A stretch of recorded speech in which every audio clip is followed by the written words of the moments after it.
Hi everyone, it's Niamh here and welcome back to my channel. Today I'm excited to be participating in the Aussie YouTube hop for the month of April. This hop we have a prize draw with a lovely sponsor, Ruby Rocket. To enter the draw, please, to win a prize, you must hop on to and comment on each video in the hop. Please share the love by supporting our sponsor, Ruby Rocket. This month's theme is raising awareness, and today I'm making an art journal page using the infertility pregnancy loss ribbon as my inspiration. So the infertility pregnancy loss ribbon is a pink and blue ribbon which has inspired what I'm going to create today and the colour scheme that I'm going to be using. So I'm starting off in my junk journal that was made for me by the very talented Chrissy Mannix, who's also part of this YouTube hop. So please make sure that you check out her link as with all the other ladies as well. And what I'm doing is just covering the background with gel medium and then tearing up a whole heap of gel prints that I had sitting around in my studio to use as a base and as a texture background for my piece of work that I'm going to be doing today. Now the ribbon that I've chosen to use or to raise awareness about is infertility and pregnancy loss, which is something that's very personal to me, and which is why these gel prints are really important to this piece as well, because these have all been created by my 3-year-old daughter in conjunction with me. When my other daughter goes to sleep, my 3-year-old says, "Mummy, time to go into our studio and use the floppy shovel," which is her name for the gel print. She gets it out, gets all the stuff, sits herself down, chooses the colours she wants to use, rolls out all the inks, and just has an absolute ball. And it's just such a pleasure being able to share my passion with her, and she gets so excited about it, and she's chosen some amazing colour combinations.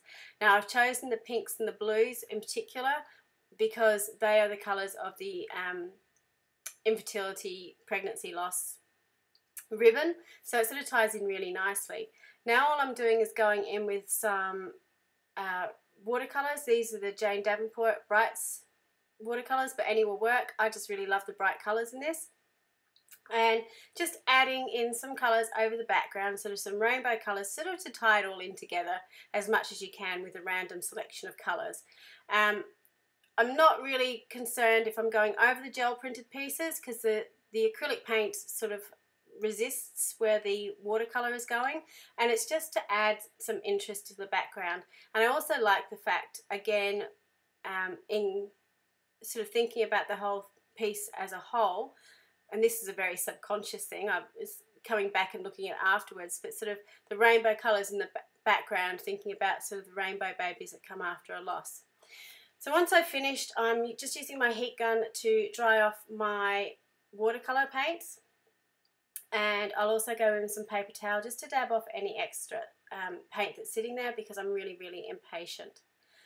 So once everything's dry, I'm just getting some white paint. This is titanium white paint from Amsterdam Paints. It's quite a thick, opaque paint. And I'm going to put 2 coats on. You can see some of the watercolor sort of coming up through. I'm not concerned about that because I know I'm going to be adding more paints over the top. This is just to sort of blank out an area that I can work on. So I've got the 2 figures, and again this is inspired by a piece by Little Raven Ink, if anyone follows her beautiful artwork.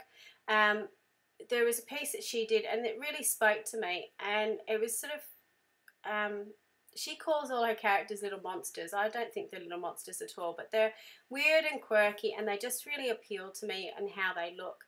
And for this piece in particular, I just like the fact that you've got a main character but someone there to support them, because it's really important to have support with all these sorts of different things that go through, to have someone that you can talk to, or just be your support person to say, yep, this is not good, but you'll be okay. So I'm just in my junk journal painting off the excess paint on my brush. That will add to another background further down the track. I've chosen particularly to use the pinks and the blues again to sort of echo the colours of that ribbon, and just to sort of tie it all in together. The ribbon is a 2-toned ribbon, which you don't see very often, so it was important to have the 2 figures and the 2 colours on there. So again, I'm using a mixture of Dina Wakley paints and the Jane Davenport paints just to put down the colour on the page. So you can see it looks very matte at the moment, but sort of just building up all these levels. So now I'm getting out my Stabilo Oil Pencil, and I'll use that as my drawing tool. I really love using that as a drawing tool because it is water activated, and it's a very intense colour when it's activated, but because it's also water soluble, if you really don't like your line, you can sort of flood it with water and get rid of the line.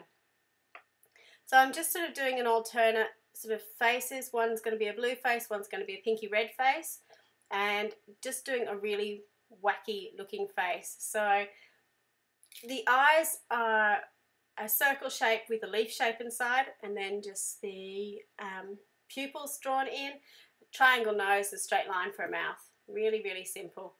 And just trying to get the eyes sort of looking in different directions. I've found recently, after doing a few courses, I've been doing a course with James Luke Burke Creative, a whimsical illustration course, and one of his suggestions was in drawing those eye shapes in that way, and I really like having the eyelids on. I've never used to draw them, but you can get a lot of expression into your person by having the eyelids there, and if you have them more closed, they look more sleepy and so on. So it just adds to what you're doing. So now I'm just going in with some blue paint for the hair, because again, this is a wacky, random type thing. It's certainly not realistic. It's just these lovely characters representing something that's really important to me. The paintbrushes I'm using are paintbrushes from IKEA. They're from the kids section. I've got very small hands, and I really struggle with full-sized itis paintbrushes. I tend to really like kids paintbrushes because they fit in my hand much better, and these ones are really cheap and they're fantastic. They're also it comes in a pack with about 8 brushes in it. The wide brush is the one I used to put the gel medium down at the beginning. They're cheap enough if you ruin your brush, you don't feel bad about it, but they actually have lasted really, really well. So for my face is to add sort of the shading to it. I'm using very watered down acrylic paint, and I'm actually going back in with the watercolour over the top as well. And it's something I never really thought that, you know, acrylic paints and watercolours would work okay together, but they do. So try out your different media and see how they go. I'm just sort of going in, flooding areas to get the shading on one side, making it a bit lighter on the other. If I don't like it, I've got my paper towel that I can sponge it off, and I'm just building up layers, which is really, really important when you're doing artwork. Just go slow and build up layers. It's never going to be perfect in the first go. It's probably not going to be perfect on the 4th go. So if you build up the layers, you'll get what you're looking for. I also like drying off my work as I go because I am very impatient. I don't like to wait very long. It's probably best if you leave things to dry naturally. I know certainly with watercolours you get some beautiful effects if you do leave them to dry naturally. But yeah, I just don't, because that's the type of person I am. So I've never been very great at hair, but I'm sort of just drawing in where I want it to go. I've got a funky hat in her head and seeing where we're going. So with the other figure, I'm actually using some black hair, which again I don't tend to use very often. I don't use very much black in my artwork apart from the Stabilo Oil Pencil, but I really liked having the black there, and it's also handy because I've got the paint to do the eyes. So I could colour in my pupils, and then I'll go back with a paint pen at the end and add in the catch lights. So this piece for me is particularly important because it's obviously something that I've gone through, and as have many, many other women, and it's not something that's generally talked about very much. I know when I went through it, one of my biggest regrets was that I didn't get... I had to tell my family what was going on because obviously they knew something wasn't quite right when I was going through my miscarriage, but I didn't get to actually tell them that I was pregnant. I just got to tell them that I was losing my pregnancy, which I found really, really tough to deal with. And recently a friend of mine has gone through the same, but she chose to announce what had happened very publicly, which I was, yeah, it knocked me for 6 a bit because her loss happened at the same time as mine, so it brought back that flood of feelings. But I was just so incredibly proud of her that she acknowledged what was happening and that she was able to get support publicly, I suppose, and talk about it openly with no shame, no, as there shouldn't be, because there's absolutely no shame attached to it whatsoever. But it just really opened my eyes to the different ways people deal with it. And I suppose it's been lovely in the last few years, and the fact that it is something that's more openly talked about. I know it's still a really tough subject, but it does. It's good to talk about tough things, because if we don't know that other people are going through them, and it does open our eyes and open our awareness of what is going around. The same with infertility. Again, it's something I've really struggled with, and it's not something I've really shared my journey. And I don't know why, because it's a very important part of my journey, my daughter's journey, and my husband's journey. But it's not something I've necessarily shared. So well done, you guys. You are the first ones to really know about it. So, you know, why not share it in a completely open platform like this? But the whole process was certainly very, very eye-opening for me, and made me appreciate how much and how individual each person's pregnancy journeys are and can be. And how just people don't think before they open their mouths. There are so many comments made to me during both my infertility journey and through my miscarriage that you just think, no, just don't say that. And they're from people who, I suppose, are trying to come through a place of understanding, but you think, maybe not. So hopefully by putting awareness ribbons out and talking about it more in community, we can open people's eyes up to say, well, maybe saying that isn't quite appropriate, because you really don't know what's going through, and that's someone's journey, and everybody's journey is different. So I'm just going in, I've gone in with some paint pens to add some detail to their faces. Now I'm going in with Stabilo Oil Pencil just to add a little bit more shading. I love the effect of pencil on top of acrylic paint. It's something I've never really played with before until the last few years, and I'm just really loving that texture that you get with it, and particularly the Stabilo Oil Pencil, because you can add that flood of water to it to just decorate what you're doing. You notice in the background I started to put some paint pen down too. Usually in the past I've done the paint pen all over the background and then painted in my foreground or collaged it on top. This time I was patient. I thought I'd put it in the background after I'd finished, because I knew sort of what I was aiming for. So I'm going in with the Jane Davenport Magic Wands, her colour pencils. Any colour pencil would do. You just need to be sure that your paint is very dry, so it will go over the top, and it just adds a little bit of extra shading. If you don't have access to that and you've got some chalk pastels, that will do the same. I would suggest that you rub the chalk pastels in with your finger so it sort of seals them, or you can use some hairspray or fixed tip over the top too if you want to. But if you're using colour pencil, you don't need to worry about that. So just putting sort of in the final details of the hair and of the face, and just adding in the shading. You can see it sort of starts to get that depth happening. And as I said before, these figures are referencing Little Raven Ink very muchly. She is a great inspiration and does beautiful artwork. So this is sort of my homage to her beautiful figures. Her figures speak to me a lot when you're talking about difficult subjects, because they always look thoughtful and they always look like something else is going on. So I've got the figure at the front, which I suppose is representing me. Just sort of thinking about what's happening and what's going on, and I've got the figure in the background sort of as a support figure of, you know, it's going to be okay. The support figure in the background has got those ribbon colours of the blue and pink, sorry, and you'll notice I had to trace out a ribbon out of collage paper, because I really didn't know how to draw one properly. So I traced one. I put my collage paper onto my phone and traced one out and then cut it out. And I'm just using the paint pens to colour it in. And I'm going to collage that onto my page, so stick that down. And then on the other page, I actually did the same thing. I had an image of my daughter as a 3-week-old embryo, which is about a bundle of 8 to 10 cells, which I traced around and stuck that down on the collage paper too. So when you do go through IVF, it's a weird process, I suppose.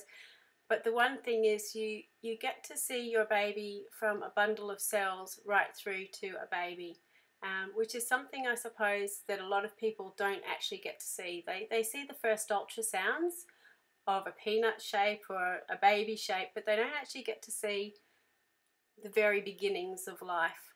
And that was eye-opening for both of us and very, very special. And it's a very special photo to be able to have of our 2 girls.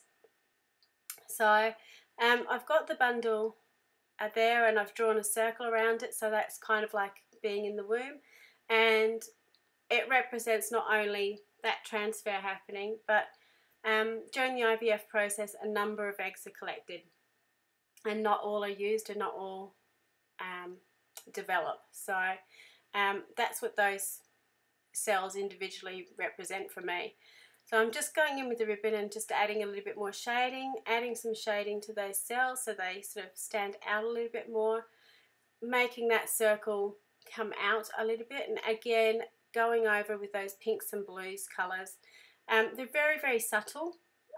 They're not really in your face, but sort of it all ties together in the end. So finally I'm just going through with the Stabilo oil pencil just to darken it up a little bit. And then I'm going to try and find a pen that works and write this quote. So it's somewhere something amazing. No, somewhere something incredible is waiting to happen, to be known, sorry. And that quote again is really powerful to me, because after I'd had the miscarriage and when I went on to the full IVF program, I'd done my egg transfer and I was just waiting around, and I got a little cross stitch embroidery kit that came with the Molly Makers magazine, and this was a little saying that was in it, and it was just perfect because I was waiting to know what was going to happen. I didn't know what was going to happen, and that still hangs in my daughter's bedroom to this day. And it's just something, every time I was having difficulties or struggling with it all, or drugs were kicking in and it just wasn't all working, I could go and have a look at that little thing, and it would just give me a little bit of hope of what was going to happen, and hopefully something positive, because it doesn't always turn out positive, but I had that hope and I had that belief that hopefully something good was waiting to be known. And the nice thing about that was the day after my first baby would have been due, I found out I was pregnant with my second daughter. So it just, the stars aligned. Someone knew somewhere what was going to happen, and I just thought that was incredibly special. So this is a piece of art I created. The one I just showed was a piece of art I created after I had my miscarriage, because that was my only way of processing it. I was finding it really, really difficult to process. But as came up in this, there was lots of positives that came out. So with the Tim Holtz little stickers, I just put in some little quotes. You're all I hope to find in every single way. There's nothing like a dream to create a future. Hold tight to your dreams, because it was all about what was going to happen. So thank you so much for staying in. I know this is a really long video. So you're aware of what happens next. We don't forget to hop along to see all the other girls. We've got 13 in our group, and see their creations. I'll leave a link in the description box below for the next person after me on the list. Check out her project, like and comment, and go on to her description box to find out the next person, and so on. Don't forget, this hop we've got a prize draw with the sponsor Ruby Rocket, and to enter the prize draw you need to comment on each video and share your love by supporting Ruby Rocket. If you get lost along the way, I'll leave a link to everyone's YouTube channels in my description as well. And if you feel inspired to play along or want to commemorate something as well, please hashtag us using hashtag Aussie YouTube Hops on Facebook and Instagram. We'd love to check out your work. Thank you so much for watching, and until next time, bye for now.